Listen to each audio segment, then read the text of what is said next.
Today, we're taking you on a hidden gem adventure as we discovered an unassuming Japanese restaurant right here in Manila. This place may not look like much from the outside, but trust us, the sashimi here is some of the freshest we've had, and at prices that won't break the bank. If you love affordable and authentic Japanese food, you're going to want to stick around for this one.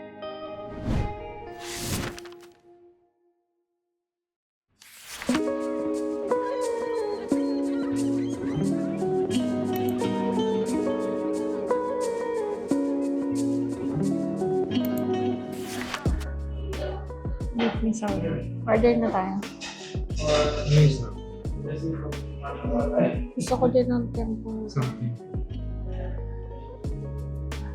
Dito kami sa Tokyo. Sa may Pioneer. Sa may Pioneer Center. Isang beef ramen. Isang beef ramen. Isang beef misono. Isang salmon sashimi. 2 Coke Zero. Isa pong pork curry rice. Nasabi mo dito. Tsaka isang ebi tempura. Yan lang po. Actually, nakakain na kami dito dati. Yung Eunice vlog. Actually, first sa vlog namin. Kung papabalikan nyo, dito kami kumain. Very affordable na Japanese restaurant. Tapos quality yung mga Food. Pero wag kayong mag-expect ng sobra. Kasi yung ramen nila hindi siya levels ng ano yan, yung favorite ramen natin sa Makati. Mendo. Hindi siya levels ng Mendocoro or baka sabihin niyo, sige, syempre understandable sa price. Hindi rin siya levels ng ng Ramen Nagi or ng Ippudo, wag kayong mag-expect. Pero Actually, hindi ko siya mako-consider na ramen. para siyang mami. Mami. Oo. Hindi namin binabalikan dito yung sashimi. Sashimi. Kasi mura. Mura, tapos so fresh siya. Maya, pakita namin. Tapos Ito palang, yung Tokyo, nandito siya sa Pioneer center. Sa, malapit dun sa yung grocery na Pioneer Center. Tapos, yun, umorder din kami ng beef misono. Yun yung laging in-order na isa pa. Kumbaga, kung nagki-crave kayo ng mga usual na Japanese food, pwede na dito. Mura na din naman siya.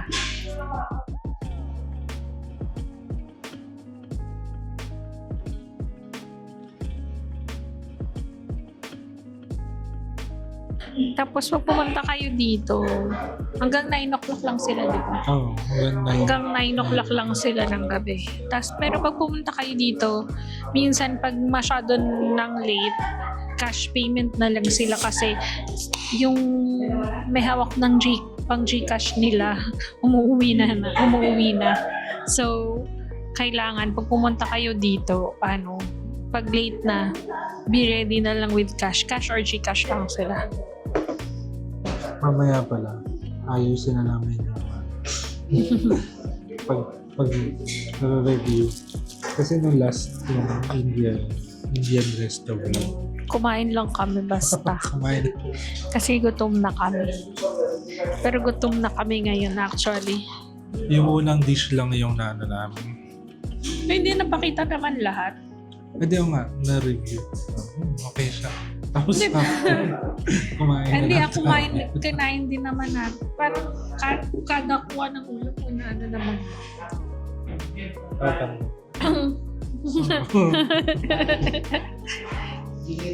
So guys, please support naman. Support naman tayo dyan sa channel namin.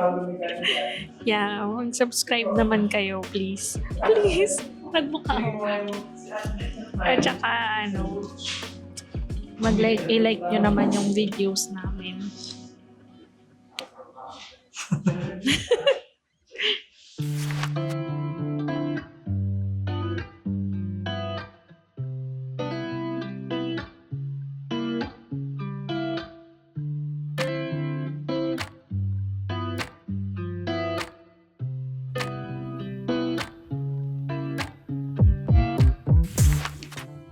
Kompleto na yung order niyo. Okay. Pwede na kami kumain. Sashimi muna.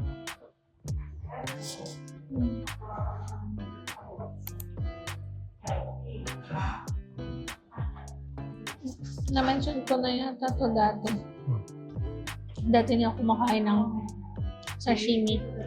Yung unang-unang sashimi na kinain ko yung siya dito sa Tokyo. Tapos na-realize, oo. Yung inumi mo, na sashimi. First time ko nun kumain ng sashimi. Wow.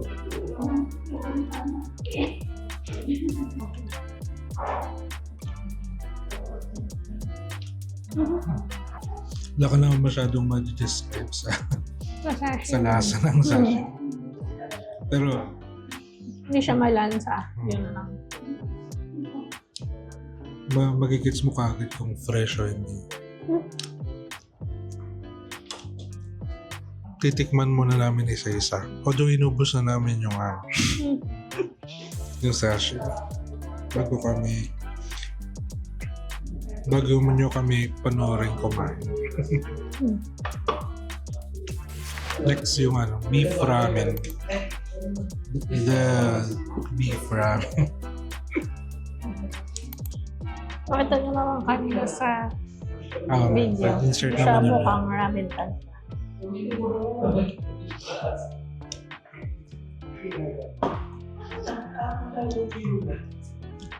yung flavor niya parang yung sukiyaki na matamis. Kaya Kaya- mushroom. Kahit kanina pa ako nagkikrave talaga dito. Oo. Lasang yung sa sukiyaki. Kuha ko ng mushroom. Meron siyang mushroom, itlog, beef, tsaka noodles, tsaka cabbage. Mas sukiyaki noodle siya kaysa ramen. Although yung sa menu, pangalan niya, beef ramen.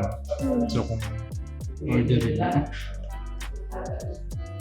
Magulat kayo matamis. Baka palang noodles nito, hindi yung parang rice noodles. Ito yung pork curry with rice. Ang bango niya, actually. Kanina amoy na amoy. Bango. Harap. Mas Pinoy curry siya kaysa Japanese. Pero masarap. Tapos over rice siya. Rice bowl. May carrots, bell pepper, potatoes.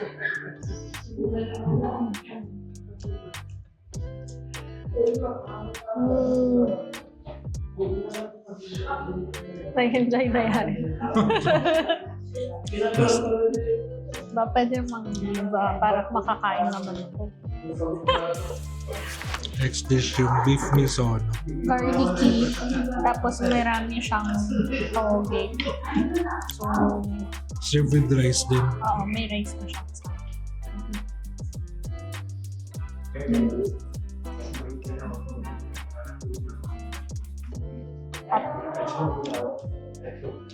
Ito talaga hindi nawawala sa order namin. Kasi sobrang sulit niya. Ang dami niya. Tapos, lasa mo yung butter. Hindi na siya sa butter. Harap na. Last naman is yung Tempura. tempura. Oh.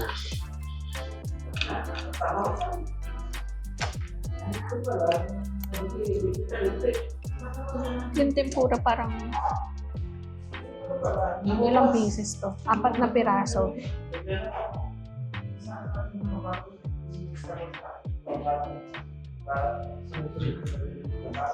That's right.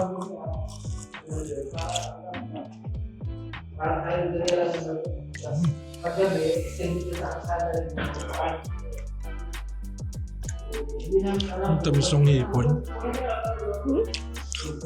Tapos yung proper tempura. Crunchy sa labas. pillowy yung loob. Yung. Ha?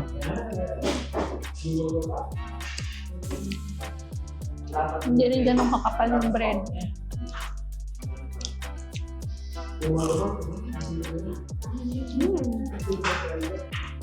Okay, kain na kami.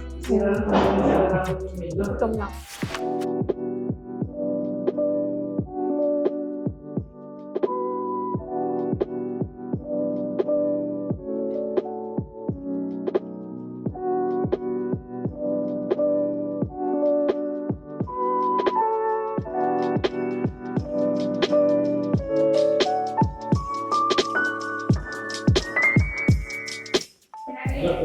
May isa pang ramen, may isa pang Japanese resto malapit dito. Yung ramen wing. Masarap yung ramen dun. Kung gusto nyo yung ramen dun kayo. Yung normal. Oo. Siya yung parang may individual. Sumikat din yun sa social media. Parang sa Kiran. Ichiran na may kanya-kanyang cubicle. Ito po ang aftermath. Tapos, may natira lang na toge. Meal reveal. So, papakita na lang niya kung ano yung naging bill namin. So, yung total is 1,455. Huwag kayong magulat, madami lang kaming kinain. So, yung salmon, sashimi, 275 yun. Nakita niyo naman yung kanina, madami naman siya. Hindi katulad nung sa iba na parang 4 pieces, 6 pieces, ganun. Madami naman siya. Tapos, malaki-laki din naman yung cut niya, so okay lang. Yung beef misono, 250. Yung beef misono, may kanin na yun. Yun yung may toge, tapos yung may beef sulit na para sa 250. Yung ramen na beef, 240. Yung tempura, 300 pesos. For 4 pieces, 300 pesos. Medyo pricey siya, pero... Lang ba? 4 pieces lang siya. Pero parang usual naman na yun. Shrimp usually mahal, diba? Tapos yung pork curry rice, 230. Sulit na rin for the serving. Yung Coke, dalawa, 160 total. So, 1,455. Kung hindi kayo madami kumain, hindi katulad namin. Feeling ko, pwede na. Busog na. Kami actually busog na dito sa kanain namin. Tapos meron din pala silang mga sushi dito. Mga sushi, iba't ibang sushi. Hindi lang yung may mga sushi platter sila. So, kung gusto nyo ng sushi, meron silang mga sushi platter. Anyway, yun lang. Sa kotse na kami mag-i-intro kasi nahiya kami. Oo. Sige. Ay, mag-extra pa lang. Okay. Bye. So, Practice kami ng walking while vlogging. Hirap. Ganyan ba? Kanan ka. Ganyan ba? Paano ba dapat? Hindi, pag naglalakad sila, ganyan? Oh. Wah. Ay, wala na yung wala nang chat time dito. Ay, sarado na. May mga bake shop. So, may Dampa Express, Somot, Vietnamese, Crazy Peri Peri, Dampa Express, Marlene's Bake Shop, Tapsines. Tapos dito, may Studio 300, pakita mo. May bowling center. Just, actually, siya, maraming dyan. May bowling, may billiards yata, tapos whatever, yung mga ganun.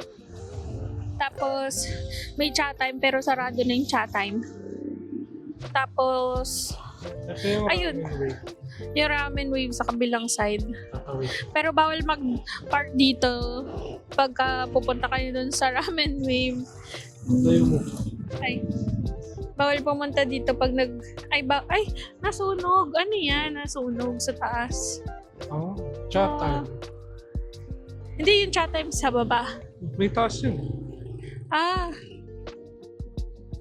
Ayun. Tapos,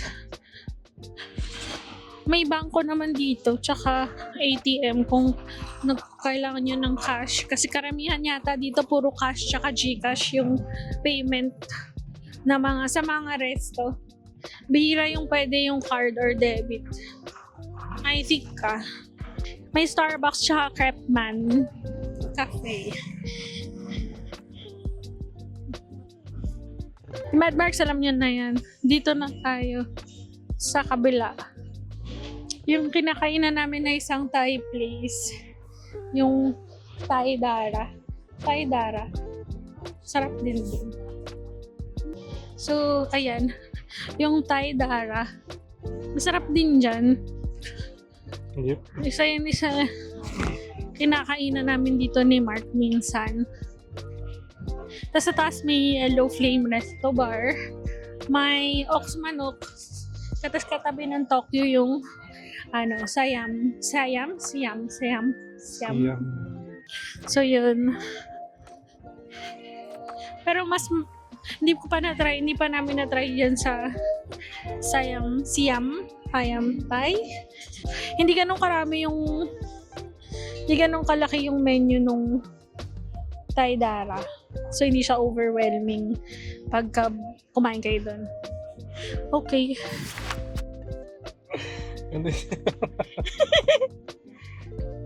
Dami namin sinabi pero walang ma-record kasi yung tao dito hindi na marunong magpindot ng record. Sino yan? Si Mark. Kasi naman may record sa mic, may ganyan, hindi mo pa pinindot.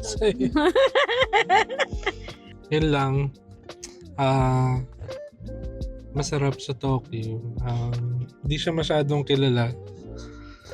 Pero feeling ko meron siyang parang niche fan base. Actually, marami naman kumakain dyan eh. Marami din nagte-take out na magugulat ka na parang, dami palang kumakain dito. Napupuno siya minsan na. May ilang beses na kami na kumain dyan na puno. Okay. Ayun, tas naikot na rin natin tong buong pinakita namin sa inyo kung ano yung meron sa Pioneer Center para makainan. Sabi nga ni Mark kanina nung hindi naka-record na next time kakain naman kami din sa Ibaras para makita nyo din yung menu, etc. Ano pala usually sa Tokyo? Pwede kayong order yung mga bilao na sushi, sashimi. Madaming umorder dyan kasi nga mura pero masarap. So pag may mga party kayo or reunion ganun, pwede nyo i-consider. Yeah. If nagustuhan nyo yung content, like nyo, subscribe na rin kayo kung gusto nyo. Wala namang pilitan dito pero makakatulong pag mag-subscribe kayo. Kasi pangarap natin na maging content creator. Legit. Like legit. Yes. So, kung nagugustuhan nyo yung content namin, mag-like kayo. Or kung may mga gusto kayong video na gawin namin or puntahan na place na pa-review. Basta hindi sobrang mahal baka naman namin afford. Kasi alam mo nga, di ba, hamak na alipin kami ng we're just corporate slaves. So, kaya nga kami nagaganito para aside from the experience, maging additional source of inspiration.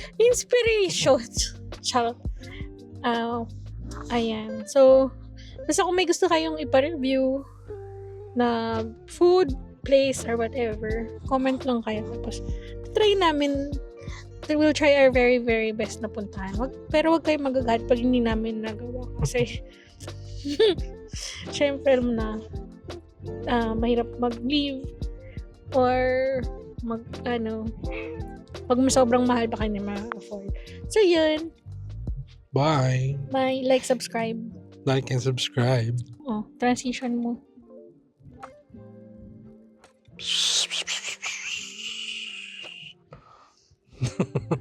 Bye.